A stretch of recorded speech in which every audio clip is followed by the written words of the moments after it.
I cannot express to you the razor's edge we're on right now. Mr. Browne, who famously is there with his hands laying on the president a few months ago, and the media demonized it, went to Congress the day after that and was told by high-level congressmen they're preparing a coup, an overthrow outside of impeachment.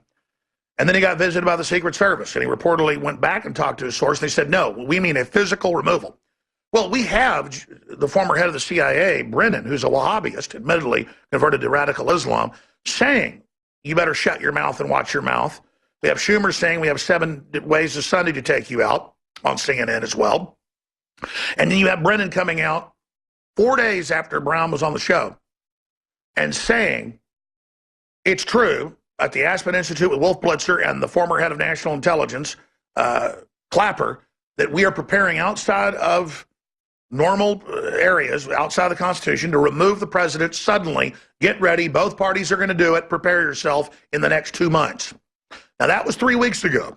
We're getting close to a month out from when they say they're going to be done. And that's why you see the operatives on the Economic Council leaving him. It's why you see this whole hoax that he's a racist and never decried David Duke, never decried the events in Charlotte. That's why we now know crisis actors were hired, according to the Democrats themselves, and sent there to stir up the fight. We're not defending the white supremacists either. We're saying it's a staged event. This is their move. They're getting ready to try to hurt him in the eyes of the public enough to, when they kill him or drug him and say he's collapsed, that people will just buy into it somehow, and then you'll all feel disillusioned, and you as his listeners, his supporters, Christians and others, will be so demonized that you can be the new Jews in America, because that's what they've done. Hillary creates alt-right 9-10 months ago. Then she connects it to all conservatives, all Christians. Then, because it's her term, the Democrats created, they can now define alt-right as the white supremacist, even though it's a tiny minority, probably 100 white nationalists there. Maybe 5 or 6 idiot KKK morons. But it doesn't matter. The president says, come together, love each other. I decry the white supremacists. They don't care. They're going to beat this drum ahead of the big event. So we need to pray here today, not just cover this info. Now, after he was again on, they had Al Gore go on the Late Late Show and say, we're getting ready to take him out in the next few months. Both parties, let's work together. Then they had Phil Mudd. Yes, I'm not kidding. Our evidence is related to the doctor who helped John Wilkes Booth kill our other Republican president, Abraham Lincoln. He's from Virginia. We trace his lineage. It's crazy. His name in the Latin even means the man of the swamp. So a man of the swamp, related to the guy reportedly that killed Lincoln or helped John Wilkes Booth kill him, he was convicted of it, is on CNN as the former deputy director of the CIA in basically covert action, killing people. He's not a pencil pusher. And former deputy director of the FBI. He's held both seats, works for the Democrats. He is Mueller's best friend, basically. He said, we're getting ready to kill him. Okay, so they're now on TV a week ago saying we're going to kill him. So talk about the pastor, what he told you being confirmed. We're going to go to the pastor here in a moment. But I wanted to play Mudd here saying this just a week ago. Here it is. What was your response, Phil Mudd? A couple surprises. Let me give you one bottom line. As a former government official, government's going to kill this guy. He defends Vladimir Putin. Their State Department and CIA officers are coming home. And at Langley and in Foggy Bottom, CIA and State, they're saying, this is how you defend us? Phil, before, I want to ask you a question, but Phil, just to reiterate, obviously, when you're talking about killing, you're using that as a metaphor. You're not talking about. Yeah. I just. What I'm saying is government. People talk about the deep state. When you disrespect government officials who've done 20 or 30 years, they're going to say, "Really? You send Vladimir Putin sends officers home, and you support him before you support us?" I just want to underline, Amanda. Okay, that's enough. Trump signed the sanctions. It's all lies. He didn't even say that about Putin. Just it's lying to the public. They have nothing but disrespect for you. They're not going to stop lying. So, Pastor Rodney Howard Browne, thank you so much, sir, for joining us. I'm going to give you the floor now. Please take over with your co-host in the next 40 minutes or so. And that, of course, is Gary Haven and Owen Schroyer. But thank you for being the watchman on the wall that really, as you signaled this, then in the days that followed, the dam broke. This is so biblical. I really want to hear your teaching, sir. Take over. Well, first of all, thanks for having me on again. I just got back from a trip to Asia. I was in India, Sri Lanka, and Hong Kong. And everybody was so excited about the president. You know, not everybody watches the BBC and CNN, but there were many Christians there praying. People have joined the initiative to pray for the president. You know what I always say, it's a miracle that Donald Trump made it to the White House. And of course, he's there, he's undoing the agenda of the globalists. And so they're so upset. First of all, the Russian narrative comes, you know, it's on everything. Russia, Russia. Now, of course, that whole thing is unwinding, and they're finding out that Russia had nothing to do with Trump getting elected. It was actually the American people. So now, of course, they're stirring up all this other nonsense now, trying to get racism going, get a race war, get what we call an American Spring going, and then it was actually supposed to start on the 2nd of July. So they're actually running late. But I tell you, I believe it's going to fail, because I don't believe the polls or anybody that says that the president has lost his support. I believe the president's support has grown. The American people are not stupid. They're seeing through the lies of the mainstream media that is now being, what people don't understand, when the president made the statement about Charlottesville and he talked about both sides, people don't understand that Antifa was co-opted, and so was Black Lives Matter was co-opted. And there's probably people inside the Ku Klux Klan that have been co-opted. So all of this stuff is probably a CIA operation anyway, to try to get a massive uprising going on in America, get a race war going, get a civil war going. But I tell you, we are praying, and I believe it's not going to happen. And I believe what they think is going to happen is going to backfire on them. It's going to backfire on the media. It's going to backfire on every plan. The way we're praying, that God would unravel every plan of the enemy and pull the wheels off of Pharaoh's chariots, that God would wreak havoc in the camp of the enemy, that he would turn on themselves like a dog on its own tail, and that the church is going to wake up, and the preachers need to, excuse me, Alex, the preachers need to grow a pair and stand up in the pulpit and call a spade and say it just like it is, and draw a line in the sand and tell the devil, you're not going to have America. God has heard our prayer. He gave us Donald J. Trump as a last-minute reprieve, and I don't believe God answers prayer for us suddenly now to be set back. And so I understand their plan to take him out, but they are not going to succeed, not on our watch. And we are not going quietly into history. They're smoking some incredibly bad weed if they think we're going quietly into history. I'm going to skip this break so you have even more time. You're on fire, and it's total truth. And I had absolutely forgotten that Soros and all of them announced and spent hundreds of millions that July 2nd, the new revelation was coming. They were going to start race wars in America, and they think we're so stupid that it all fizzled out, but then it finally happened on Soros's birthday. They've announced it all, and then there's new levels of lying they're putting out against all of us. But as you said, you're right. Well, there's providence here, so please continue. I am going to leave now, or I'm going to be interrupting. I want the other co-host to jump in, but keep laying out what you're saying, because what you're saying is what's in my heart, what's intellectual, I understand, but also folks I know in the Pentagon, people I know that have been high-level CIA, State Department, not just Pachinik, they're saying exactly what you're saying and naming names. It's criminal elements of the CIA, not the whole CIA, but the deep state leftist, and they are so angry because he's turning the economy around. The blessings are coming back in when he, on January 20th, asked for God to come back into America and providence, and they use the name Jesus Christ. I mean, this is powerful, and this is clearly a spiritual war, because they hate Christians. That's why they fund Orthodox Islam to attack Christians. So you've got 10 minutes to break, or 12 minutes to break, and we've got the crew here. Lay out, Pastor Browne, what we're facing, and then please give people your website so people can learn more about your powerful teaching. You'll be here with us till 40 after, but you can stay longer too. We've got another member of your great international and national organizations that also prays with Trump, Mr. Pena, joining us, but please continue. Okay, so here's what they're trying to do. Obviously, they're trying to label everybody as a white extremist, as a racist. Our church here in Tampa is totally integrated. We have every tribe and tongue. We've been working in the inner city of Tampa.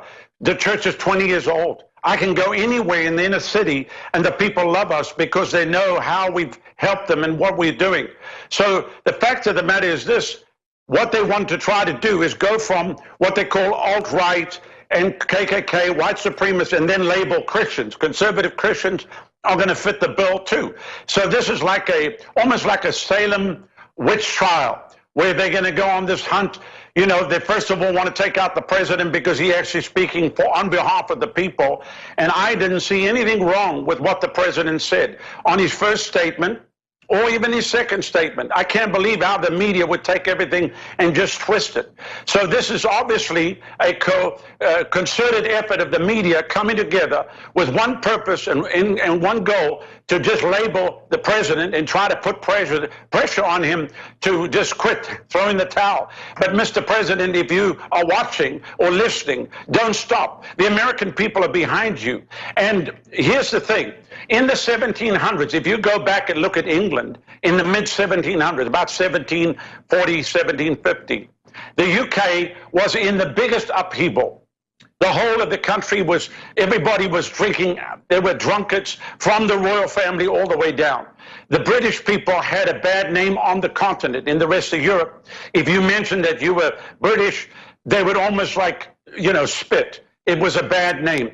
All the music, all the plays, all the poems were foul language, coarse. The penal code was so strict because of the crimes were so bad. Human slavery was at an all-time high. But then God sent a revival that started with the Wesley brothers that actually shook across England and actually jumped across the pond, that really caused the first great awakening in America, with people like George Whitefield and Jonathan Edwards and Peter Cartwright. The city of Boston only had 25,000 people in the population at the time, and they would preach and the crowds would come.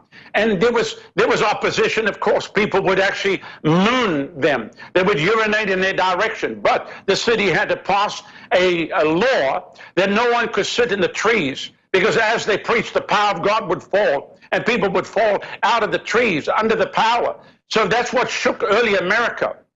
And even coming to the 1800s in Cambridge, Kentucky, when 25,000 people gathered, the city of Lexington only had 1,800 people in the population, but 25,000 people gathered. So God sent a great awakening in the 1700s and the 1800s, and America was in an upheaval. You know, before the foundation of this land, you had 13 rebel colonies, but God brought this nation together as one nation under God. Yes, there was a problem. Yes, there were problems with slavery and all that kind of stuff. But through divine providence, this became a nation woven together by the hand of God. And I'm not saying that America's been innocent, because as you and I know, that America's got hijacked from the foundation of our Federal Reserve. And then the IRS that polices the American people, all the way down through the years, how they took over the education, how they began to dumb down the people, how they even took over the seminaries, and they began to take the Word of God and make it of none effect, basically denying the virgin birth, denying the resurrection, and taking the power of God away from the churches. This was all a planned design that took place many, many years ago. Then you saw prayer taken out of schools. Then you saw the 10 Commandments taken from the courthouses. So we have a whole generation now that have been raised up, that have no fear of God, and they've been pumping the filth through Hollywood, through television, through everything possible, and entertainment, basically, to put the people into the trance that they're in right now. And you could see with NBC and ABC and CNN and all of these news agencies that basically are controlled by the same people that are basically pumping night and day. I was walking through the airport in Hong Kong, and there was CNN, and I could read the ticket tape, and everything was just attacking Trump night and day, night and day. So they're on an agenda right now, but I believe that we're going to see divine intervention. And I believe with all my heart that God is going to shake America, from the White House to every house, from sea to shining sea, from Maine to the Keys to San Diego to Seattle, across the great state of Alaska, the Hawaiian chain to the island nation of Guam, American Samoa to Puerto Rico, that God is not finished with America. I don't care what the media says. I don't care what the papers say. I don't care what they try to stir up in our ineffective Congress or even our Senate, where that the whole place has been bought and is under the control of a cabal that basically runs the show. But God put an outsider in to give America one last opportunity. And I believe that we are going to see another great spiritual awakening. That's why they're so upset. That's why they're trying to do everything that they can. That's why they just label you. If you don't agree with them, then you must be a racist. Well, guess what? We're not racist. We love God and we love people. We love people of every tribe and every tongue. And so God is moving in our land. I have a Bible school here. We have had 500 students here this morning, and I addressed them. I spoke about some of these things, the place when wild people understand, and we have every tribe and tongue in our Bible school. So God is raising up an army of men and women that will not compromise, that will not sit with one foot in the world and one foot in the kingdom of God. God's raising up preachers that are not worried about their tax-exempt status, that will boldly speak out from the pulpits of the land, and that will say exactly what needs to be said. And I feel it's happening, Alex. I feel God is doing that, and we are seeing a groundswell. I believe there are more that are with us than are with them. These people are a minority that make the biggest amount of noise and try to act out like they're a majority. And that's not the case. So I believe we're going to see the hand of God intervene in our nation. And I understand the planned attack to remove the president. But you know, when I launched that prayer initiative, we literally have thousands of people now that have gone to our website, revival.com, and signed up on the President Prayer Initiative that are praying around the clock. When I walked into a church in Hong Kong, a Chinese lady grabbed me. She said, I signed up. I'm praying for the president. So people all over the world are praying for America, praying for our president, and praying that God intervene as he has in the 1700s and the 1800s, that he does it one more time, that God intervene in our country. So I see all this stuff happening, but I have great excitement in myself, in my spirit, to believe that God has heard our cry and that he is intervening. And I believe that all these plans of the enemy, that God is just going to pull the rugs from underneath them. And whatever they set up, if they dig a ditch for us, they'll fall in it themselves. So I know that's maybe a little bit a different side from what some people would expect or want to hear, but that's what I feel right down in my deepest part of my heart. Pastor, if you would, please continue us about the South Africa version, because it may very well be a preview to what's going to happen here in this country. Okay, so now you have this influx of everybody coming down, taking the jobs of the black South Africans, and they start to kill one another, what's called xenophobia. So it's black-on-black violence in the townships where they're killing Nigerians, killing, you know, all the foreigners that they feel they're taking their jobs. But then you've got this group of people that feel like the white farmers need to pay for their sins. So they're going from farm to farm, killing. It's almost genocide at this juncture right now. I mean, basically, they'll come to a farm. I mean, these are wealthy farmers that have had the farms for hundreds of years. They'll come right onto the property. They'll grab the man. They'll cut his eyelids off so he can't close his eyes. They'll rape his wife. They'll kill his kids in front of him and then kill him and just leave. They don't steal anything. They just come and murder. It's a genocide that's taking place right now because they feel like they need to purge the land from all the things that have happened in history. And of course, what people don't understand, that all this agenda, this is all an agenda that's been laid out a long, long time ago. You cannot do what you're doing. The cabal that runs the planet cannot do what it's doing if the people are unified. So what they do is they'll come in and cause the problem. I saw the problem now just in Hong Kong between political groups that are even dividing the churches. So you can see that taking place, even in India. And Pastor now. Pastor Browne, I can't help it. This is so powerful. I hope you'll come back and join us more often. I know you travel the world, do such an amazing job, and my crew's here co-hosting, but I just can't be drug away. Specifically, you've covered the positive global awakening, but how the enemy's coming in against the Spirit of God. But specifically, can you get into how the Secret Service visited you but won't visit the former CIA deputy director that said they're preparing to kill the president, or the former director that said they're preparing to remove him? Can you talk about after you warned the world, they came and visited you, and then I read that you talked to Congress again. I wanted to confirm that because I only read it in the newspaper. You have to check those, obviously, and because they lie so much, and that you did confirm that they were saying it was physically removed, i.e. physical coup. Can you just speak to those things? Yeah. First of all, I never talked to Congress again because I got the story right the first time. When the Secret Service called us was due to somebody reporting us to Washington, D.C., probably a disgruntled minister. That's how things go. So anyway, they called the office here, and I was in 2 meetings a day, and I said, listen, come to my office, come meet with me. So they arrived, walked in, the main Secret Service guy, 2 other guys with him that he was training. And I showed them, I've got a lot of animals in my office because I'm a hunter. So they saw my elephant and everything, and we were laughing, and we sat down. He opened up a folder, and he said, so who's the congressman? And I said, I can't tell you that. I started to laugh. And he said, well, you said, we need to know the congressman. I said, absolutely not. I said, I'll tell you everything he said. And I said that I was told that the talk on the Hill was that the president would be removed physically in the next 2 months. And I used the terminology that was told to me by the congressman. He said, well, we need to know who the congressperson is. I said, I'm sorry, sir, I can't tell you. You're probably going to have to subpoena me. And then I'm not sure what I'm going to do at that juncture. I'll probably pull a Hillary Clinton at that time. But the fact of the matter is this. I said, if you boys are doing your job, then you already know. Why you come here and bother me about it? I felt that. Then he tried to insinuate that I was trying to draw people to my website. I said, go to ranking.com. My website's been in the top 200,000 websites in the world for 15 years. What are you talking about? I said, I'm trying to get people to pray.